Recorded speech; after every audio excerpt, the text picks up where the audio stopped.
राजाला नमस्कार करून आणि श्री वागेश्वरी शारदेला नमस्कार करून आपल्या पुढे आज हा कार्यक्रम आम्ही सादर करीत आहोत. मी नकुल आपल्या सगळ्यांचे येथे पुन्हा एकदा हार्दिक स्वागत करतो. रसिक हो, आपल्या सगळ्यांना माहितीच आहे की आज आपण कोजागिरी पौर्णिमा साजरी करतो आहोत. शरद ऋतूत येणारी कोजागिरी पौर्णिमा ही आपल्या देशात विविध प्रांतात विविध प्रकारांनी साजरी केली जाते. या साजरे करण्याला भाषेचं प्रांताचं बंधन नाही. गुजरातला गेलात तर तिथे गरबा असतो, रास गरबा असतो. गुजरातला साथ लाभलेली आहे श्री अनंत जोशी काका. तबल्यावर आहेत सुहास सर. व्यतिरिक्त शुभांगी जोशी काकू आहेत. त्यांच्या गाण्याव्यतिरिक्त त्या साईड रिदम्सला आपल्याला साथ देणार आहेत. त्याचं पण एक महत्व आहे जे आपल्याला पुढे कळेलच गाणे सुरू झाल्यानंतर. त्याच्यानंतर आपला स्त्री शक्ती अतिशय मोठी आहे आपल्या सोसायटीमध्ये. तुम्ही बघू शकता संख्यात्मक दृष्टीने. तर आपल्याला माझ्या डावीकडे सौ कल्याणी जोशी, त्याच्यानंतर सौ शांभवी कुलकर्णी, त्याच्यानंतर मुग्धा जोशी आणि सौ प्रांजली टोकेकर. पुरुष मंडळींची संख्या कमी असली तरी आवाजाने आम्ही नक्कीच जोरदार करणार आहोत. माझ्यासोबत सगळ्यात भारदस्त आवाज लाभलेले आमचे बारामतीचे हिरो पाटील, रणजित पाटील साहेब दादा आहेत. अतिशय लाघवी आवाज लाभलेले, आवाजाची संपदा त्यांना लाभली आहे असे कमलेशजी कुलकर्णी आमच्या सोबत आहे. बहुत सगळ्यांना माहिती आहे कमलेशजींचा आवाज कसा किती गोड आहे ते. आणि आज तुम्हाला माझ्या बोलण्यातून आणि माझ्या दृष्टीने यांचा हा प्रवास, सांगीतिक प्रवास बघायला मिळणार आहे. मी नकुल जोशी आपल्या सगळ्यांचं स्वागत करतो आणि पुढे येणाऱ्या आमच्या इतर चमूंचंही मी पुढे इंट्रोडक्शन देणार, त्यांचं स्वागत करणार. तोपर्यंत आपण सुरुवात करूया. तर सर्वप्रथम मी फक्त एवढं म्हणू शकतो की कुठल्याही कार्यक्रमाची सुरुवात, जशी आता आपण वक्रतुंडाने केली, कुठल्याही नाट्यप्रसंगाची सुरुवात आपण श्री गणेशाला आळवणी करून करत असतो. आपल्या समोर हा चमू घेऊन येतो आहे. जोरदार टाळ्यांनी त्यांना प्रोत्साहन द्या आणि आपण आता कार्यक्रमाला सुरुवात करू. ऐकूया नमन गणेशा.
नटराजाला वंदन करिता, नटराजाला वंदन करिता.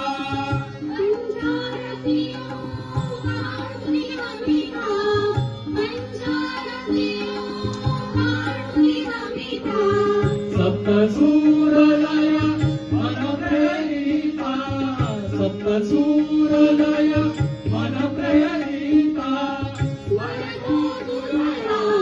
बुद्धि विधाता, स्वर्गो तुझला बुद्धि विधाता. नमन गणेशा हे प्रथमेशा, नमन गणेशा हे प्रथमेशा.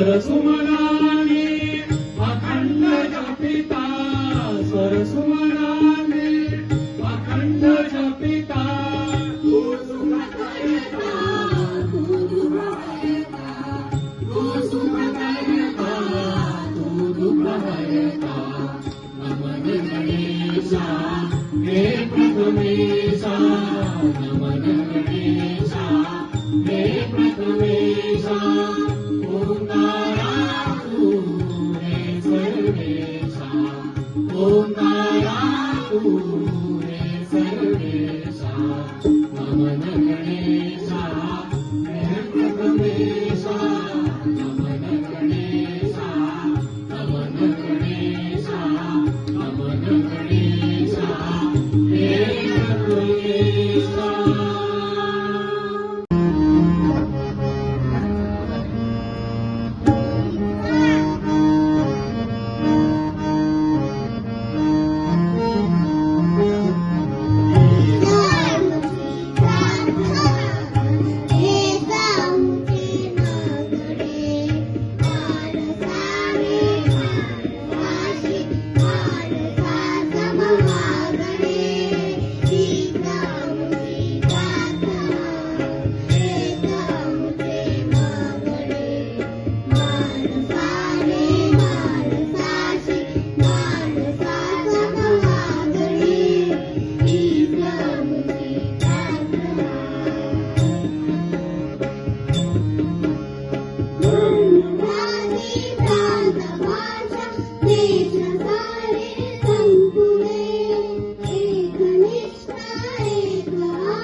एक रेखी व चौरस वर त्रिकोणी छप्पर, दोन झरोके जाळीचे आणि पिटुकले दार, निळे गोळे आभाळाचे रस्ता कसा नागमोडी, निळे गोळे आभाळाचे रस्ता कसा नागमोडी, चिवताई काळ्या रेगा हिरवे गवतनी झाडी, माग तांबडे डोंगर अर्धा सूर्य प्रभावळी, मागे तांबडे डोंगर अर्धा सूर्य प्रभावळी, निळ्या वळणाची नदी त्यात पोहे छोटीशी मासोळी.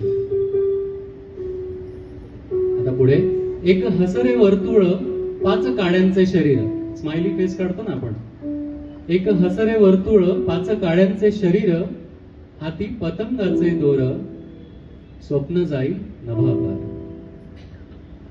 रंग नाचती कागदी स्वप्न या इवल्या डोळ्यांचे, रंग नाचती कागदी स्वप्न इवल्या डोळ्यांचे, गंध अबाधित राहो या कोमलत्या कळ्यांचे.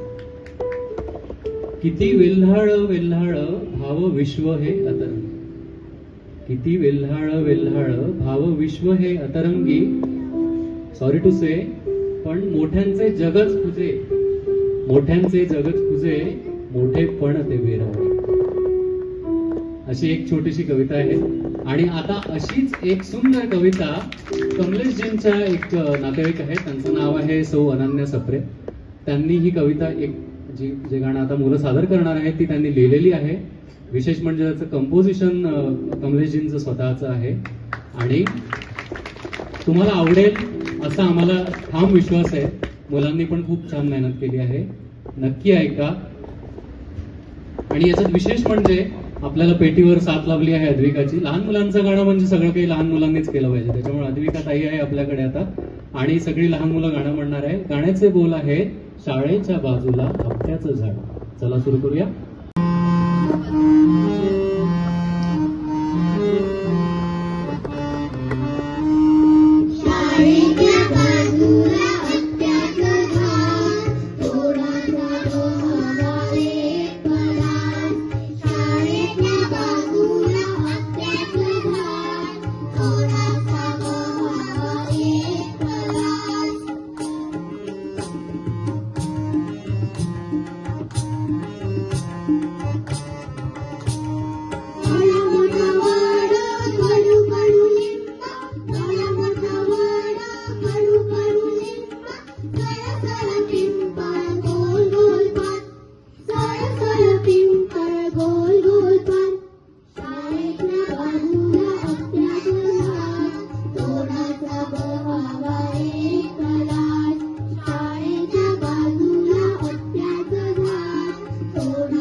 थोडासा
पद्धतीने